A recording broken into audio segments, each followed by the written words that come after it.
Yo mga idol, kamusta? Sports Talk PH nga pala. Ang update kay Munguia, pag-usapan natin yan mga idol. Ngunit bago ang lahat ay huwag kakalimutang mag-subscribe at i-click ang notification bell button for more sports talk. So kung atin nga pong matatandaan ay matagumpay na nakabawi ang Mexican knockout artist Jaime Munguia sa naging rematch nito kay Bruno Sorace 3 linggo pa lamang nakakalipas, kung saan nagpamala siya ng napaka-impresibong performance hanggang sa tuluyan niyang nakuha ang panalo via lopsided unanimous decision sa undercard ng Canelo Alvarez versus William Skull sa Saudi Arabia. Dahil sa panalong ito ni Munguia ay nabura na sa isipan ng mga fans ang pagkasilat niya sa una nilang pagtutuos nitong buwan ng Disyembre lamang, kung saan nagawa siyang in-knockout ni Sorace. Sa ikalawang laban po kasi nila ay pinatunayan ni Munguia na tsamba lang yung pag-knockout sa kanya ng French fighter.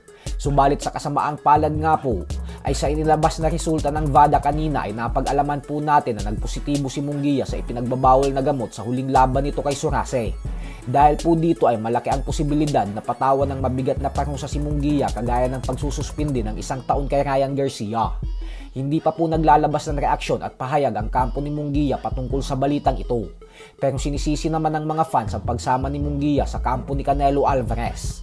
Alam naman po kasi nating lahat na nagpositibo na din si Canelo sa pinagbabawal na gamot sa nakaraan.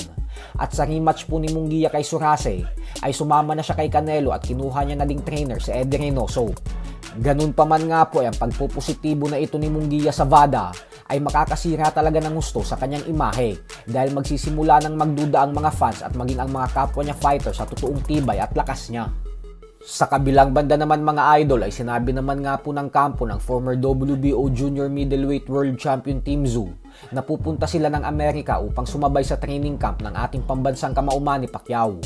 Inaasahan po kasi na lalaban si Tim Tszyu sa undercard ng Pacquiao versus Barrios, kung saan haharapin niya sa rematch ang kampyon na nagpatikim sa kanya ng kauna-unahan niyang talo na si Sebastian Fundora. Para po kasi sa mga hindi nakakaalam ay kinuha ni Pacquiao si Tim Tszyu bilang sparring partner niya noong taong 2019 habang siya ay naghahanda sa laban niya kontra kay Keith Thurman, dahilan kung bakit naging magkaibigan ang dalawa. Inaasahan din ni Tim Tszyu na bibigyan siya ng mga payo ni Pacquiao upang makabawi siya kay Fundora.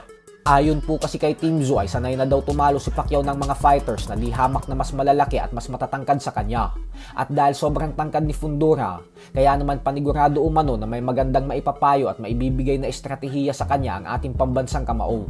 Kaya hindi na umano siya makapag-antay pa na muling makasama ng personal ang nag-iisang 8 Division World Champion ng boxing.